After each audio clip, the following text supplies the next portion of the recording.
kita mendapatkan informasi dari ayat tadi bahwa kama kutiba 'alal ladzina min qablikum, ini artinya bahwa tradisi puasa ini itu bukan tradisi baru yang dibawa oleh Kanjeng Nabi Muhammad sallallahu alaihi wasallam, tapi tradisi puasa ini sudah diberlakukan untuk bangsa-bangsa sebelum Kanjeng Nabi Muhammad. Artinya di Eskimo dulu sudah ada ibadah puasa.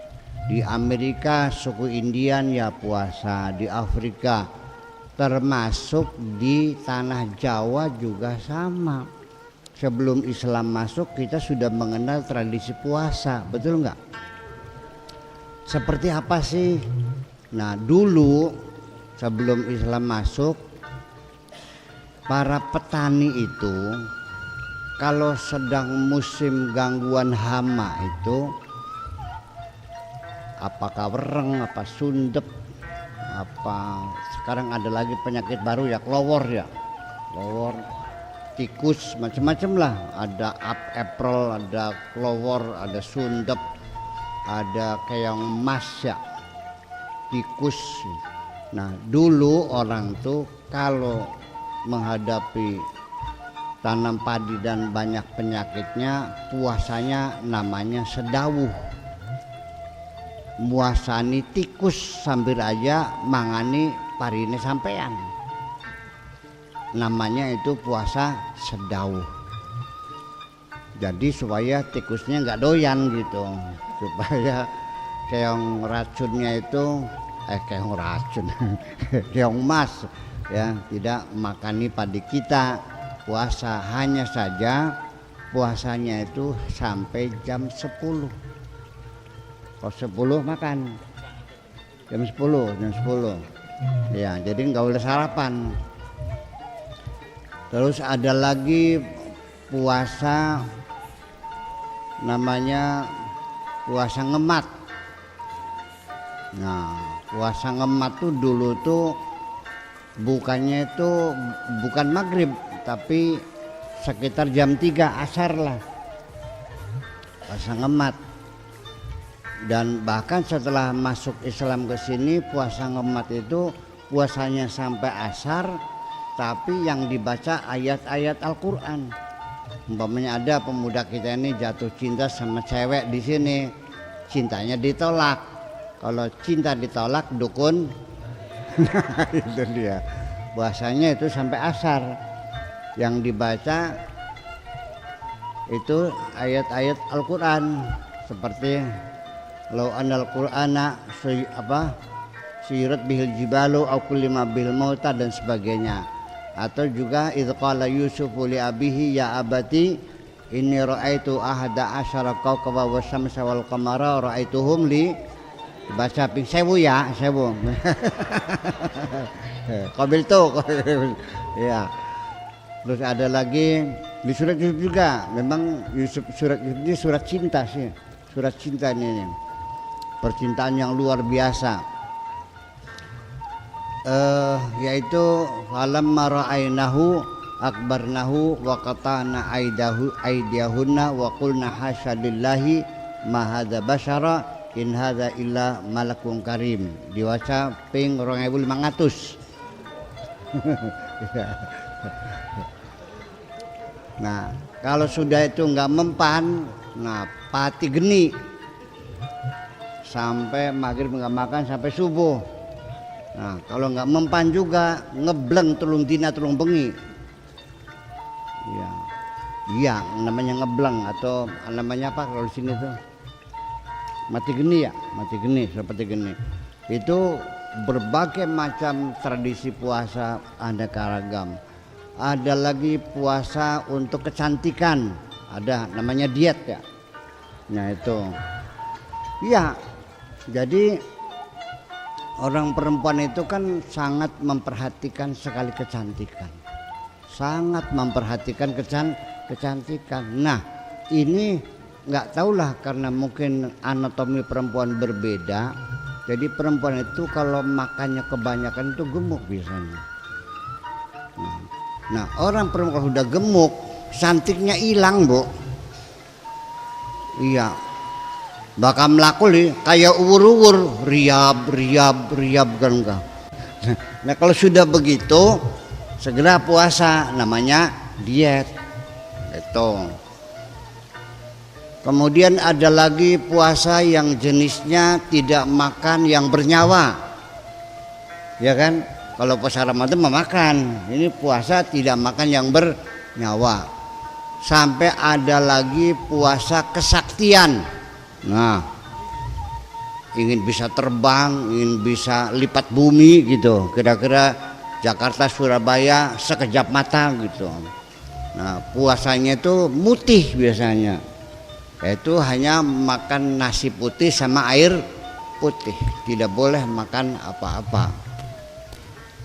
Ada lagi ini puasa namanya puasa detoksifikasi, puasa kesehatan. Tujuannya adalah detox, yaitu membersihkan perut kita dari racun-racun tubuh.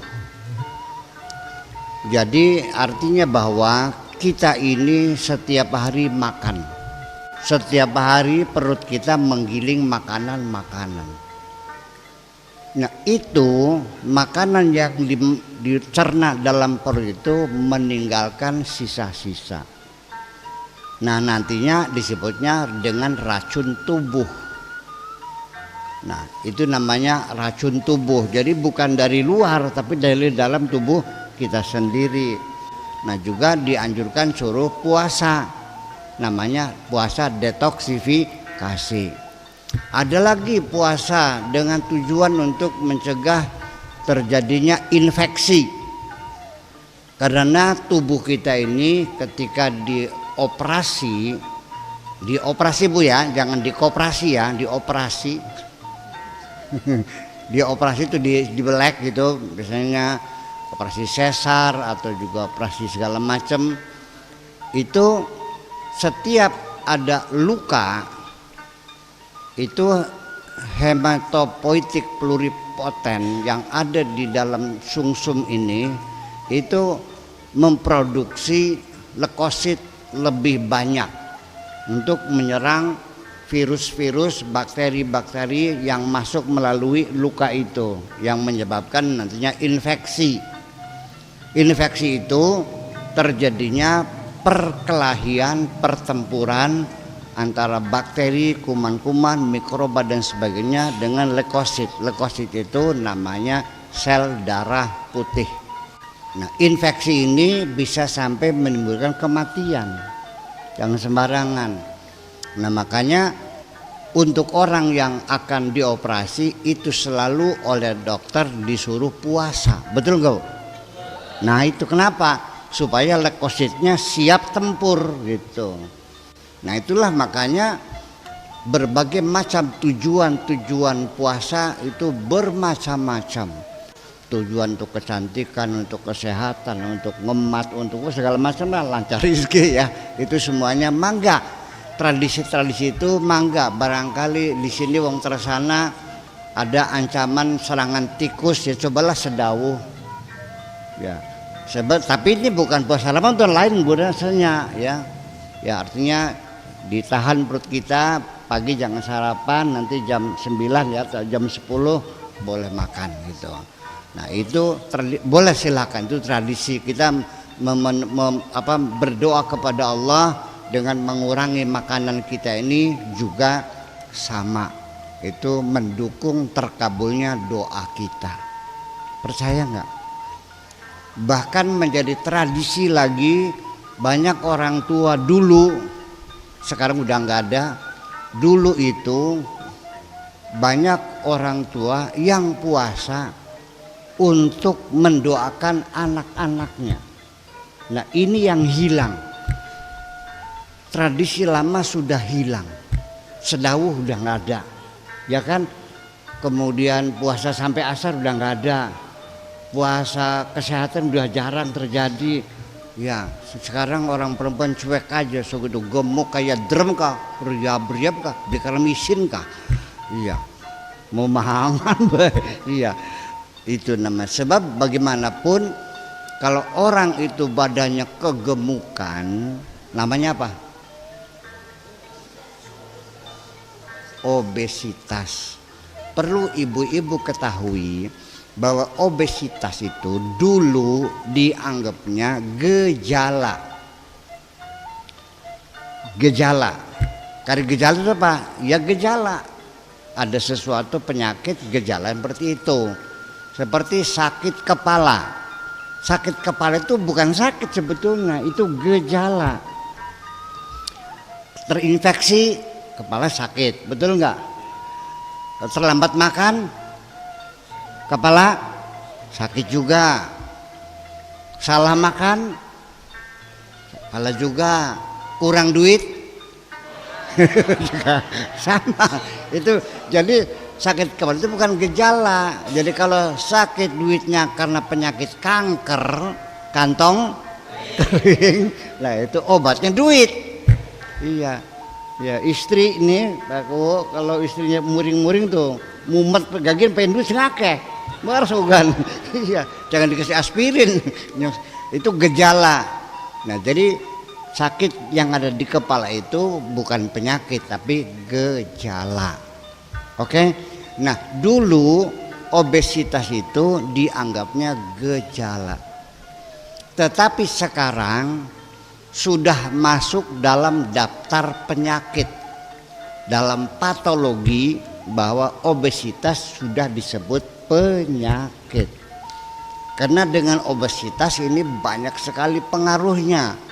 Bisa jantung, bisa penyumbatan, bisa sampai menghalang-halangi orang tidak bisa punya anak. Berat badan berlebihan, napasnya sesek dan seterusnya. Kena jantung bisa karena jantung itu berdegupnya tertekan dengan lemak-lemak yang terlalu banyak itu.